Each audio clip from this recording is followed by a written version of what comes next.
This video is all about solving compound inequalities, which is when you have more than one inequality, and this video focuses on the inequalities that are joined by the word and, or are written, as I like to say, like a sandwich inequality. Something like this. Cat is less than dog is less than hippo. And in this example, I'm going to be thinking about the weight of a cat, the weight of a dog, the weight of a hippo. Compound inequalities have two parts, just like the word compound means. Compound words have two parts. So here our two parts is that a cat weighs less than a dog and a dog weighs less than a hippo. The solution for this is where the answer for the two parts overlaps or intersects. So here, if I replace dog with X, the solution of cat is less than X is less than hippo. It's something that weighs more than a cat and less than a hippo, a dog per se. This is true, the compound inequality is true, if and only if both inequalities are true.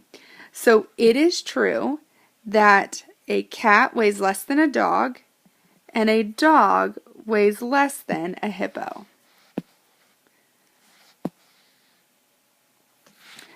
If we were to graph this, it's the overlap of the two parts. So I'm going to just kind of make up numbers here. Let's say this is where our cat is, and our dog weighs something over here, and our hippo would be way off the chart, but it's going to be over here. Okay, so I know that a cat weighs less than a dog. Okay, so the dog weighs more than that cat, and the dog also weighs less than a hippo. Where these overlap is right in here. So these lines would go on forever, but the overlap is just right here. So our solution is anything that weighs more than a cat and less than a hippo and falls on this range. A human would probably also fall in that range. There are lots of different solutions. Just like in the math, there's going to be lots of different numbers. Let's get on to a math example. In this example, I'm going to go ahead and solve it two different ways so that you can choose which method you like better and you can solve yours that way. This is an and inequality. I like to call it a sandwich inequality. You've got your buns, you've got whatever's in the middle, okay, stuck in the middle there. So in our sandwich inequality or and inequality, we could actually say 5 is less than 2x plus 7 and 2x plus 7 is less than or equal to 17. We would solve those separately then, just like we've had practice. We would subtract 7 from both sides and get negative 2. Then we want to get x by itself, so we would divide by 2. Over here, I want to get x by itself, so I'm going to subtract 7 and get 10 on that side. And left with 2x. Then I'm going to divide by 2.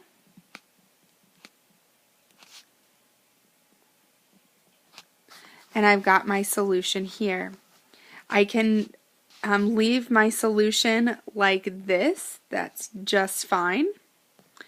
Or I could combine it and I could just say negative 1 is less than x. And then I'd bring this down and I would continue it. And x is less than or equal to 5. Over here, I'm going to leave this as a compound or sandwich inequality.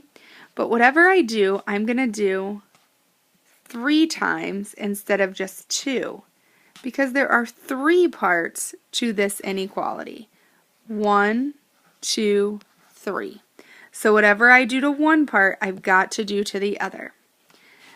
Our whole goal is to get the variable by itself. So I'm going to do the same thing. I'm going to subtract 7, but I'm going to subtract 7 here, and I'm going to subtract 7 here. So I now have negative 2 is less than 2x is less than or equal to 10. To get x by itself, I'm going to divide by 2. And now I've got negative 1 is less than x is less than or equal to 5. And if you notice, here and here, I have the exact same answer. Even this is saying the same thing. So there are two different ways to get the same result. Let's look at what this looks like on the graph. You're going to graph one at a time. So first, I'm going to find negative 1. I'm going to put an open circle there.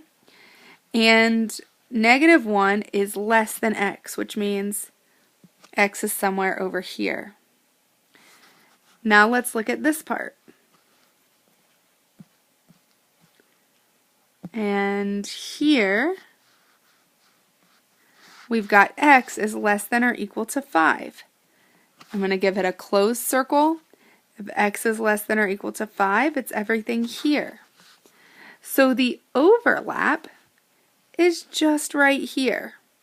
Sure, this purple would continue going on forever, and the red would continue going on forever, but I'm only interested in the overlap right here. So your solution is everything that is bigger than negative 1 and less than 5. In this example, I was planning on solving it both ways, but to save time on this video, I'm going to go ahead and solve it the way that just requires doing the same thing 3 times. You want to get x by itself here in this inequality, so I'm going to subtract 10. I'm going to do that in all 3 parts.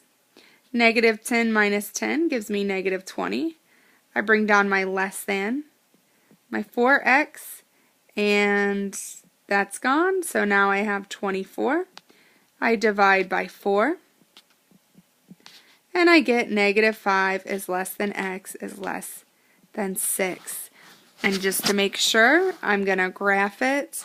I've got an open circle at negative 5. That is less than x, so x is somewhere over here. I also have an open circle at 6, and x is less than 6, so that's over here. So when I go to graph this, I'm going to give this a nice bold line. It's where they overlap, those arrows would overlap right here, and this is my solution. Here is your one. Try it on your own problem. You've got this.